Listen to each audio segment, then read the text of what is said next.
나는 오늘도 혼자서 우주를 항해하며 그 행성으로 가고 있다. 지구를 떠난 지는 거의 4천년이 지난 것 같다. 지구의 일은 이젠 많은 시간이 지나서 거의 기억나진 않지만 딱 하나 남아있는 게 있다.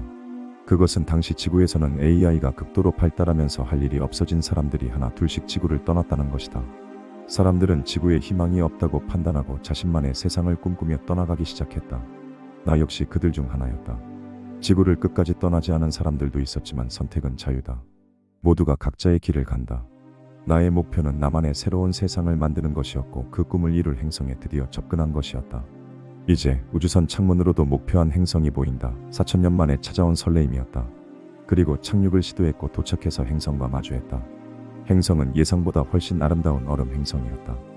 행성의 크기는 적당했고 표면은 얼음층으로 덮여 있었는데 대기층도 있어서 눈보라가 몰아치는 지역도 있었다. 끊임없이 내리는 눈은 추위가 아니라 포근함을 주었다. 4천년 만에 느끼는 자연환경에 난 바로 매료될 수밖에 없었다. 약간의 테라포밍 작업을 하면 온도도 올라갈 것이고 숨도 쉴 수 있을 것 같다. 겨울 행성의 매력이 사라지는 게 조금 아쉽지만 여기에 정착하려면 어쩔 수 없다. 행성을 꾸미기 위해 베이스 캠프를 세웠다. 나 혼자 있으면 되기 때문에 자꾸 아담하게 만들었다. 베이스 캠프에서 커피를 마시며 창밖을 본다. 바뀌기 전 이 행성의 마지막 아름다운 모습을 즐겨본다. 이제 테라포밍을 시작해야겠다. 테라포밍은 행성의 상태에 따라 난이도가 결정되는데 내가 고른 이 행성은 당연히 어렵지 않을 것으로 예상된다.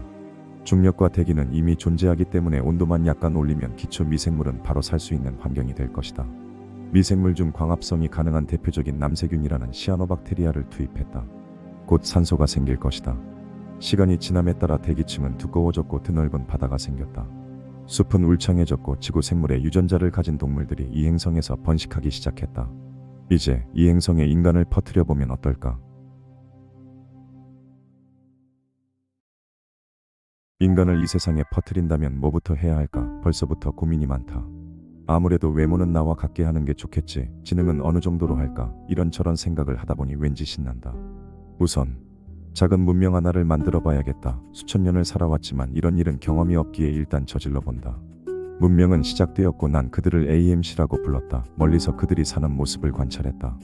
그들의 모습을 보고 있자니 수천 년 만에 가장 즐거운 시간인 것 같다. 그러나 1년도 되지 않아 절반 정도가 죽고 말았다. AMC인들은 스스로 생존을 위해 최선을 다했지만 생존 경험이 적었던 그들이 쉽게 죽는 건 어쩌면 당연했다. 여러 가지 간접적인 방법으로 도움을 주었지만 AMC인들의 수는 계속해서 감소했다. 난 그들을 도와주고 싶고 살리고 싶었다. 방법을 고민하다가 가장 좋은 방법은 그들의 삶에 직접 개입해야겠다고 생각했다. 난 그들 앞에 나타나 식물재배, 건축술, 사냥 방법 등 여러 가지 생존 방법을 알려주었다. 아픈 AMC들을 치료해 주었고 그들 간에 문제가 생기면 해결도 해주었다. 나의 극진한 돌봄에 그들의 수는 다시 증가하기 시작했고 그들은 나를 신으로 받들기 시작했다. 그런데 어느 날 반란이 일어났다. 반란의 중심에는 내가 오기 전까지는 AMC 종족의 리더였던 인물이었다. 나를 신이 아니라 악마로 몰아서 나를 공격했고 너무 방심한 탓에 죽을 위기도 있었다.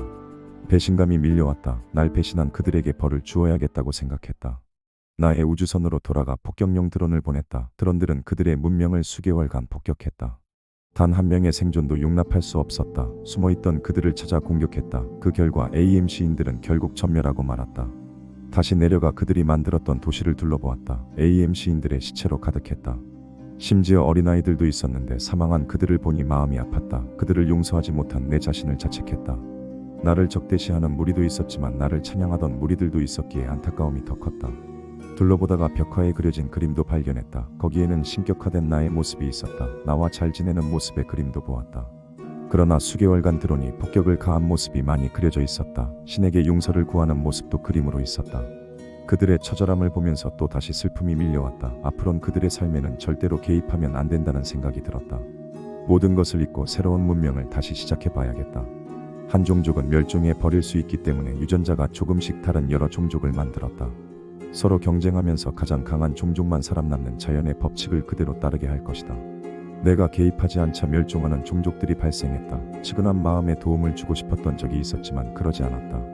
결국 단 하나의 종만 살아남았다. 다른 종들은 멸종되거나 살아남은 종으로 자연스럽게 편입되었다. 그 후 수만 년이 지났다. 그들은 문자를 만들었고 과학기술을 개발했으며 결국 고도의 기술을 가진 문명이 되었다. 나는 여전히 그들 앞에 나서지 않았지만 그들 사이에서 능력을 숨긴 채 그들처럼 살아가며 그들을 지켜보았다. 어느 날 뉴스에서 수만 년 전 고대인들의 벽화가 발견되었다는 소식을 전했다. 그 뉴스에서는 신격화된 나의 모습과 그리고 드론으로부터 공격을 받는 벽화가 소개되었다. 이를 통해 고대의 외계인이 우리 행성을 공격했고 그들은 언젠가 우리 앞에 나타날지도 모른다는 말로 뉴스를 마무리했다. 그러고 보니 나는 신이 아니다. 그들이 말하는 외계인일 뿐이다. 사실 무엇이든 상관없다. 오늘도 난 그들과 섞여서 살아갈 뿐이다. 이 문명이 오래 지속되었으면 좋겠다. 그런데 저 멀리 거대한 우주선이 보인다. 저것은 나의 우주선이 아니다. 또 다른 누군가가 이 행성을 방문한 것이다.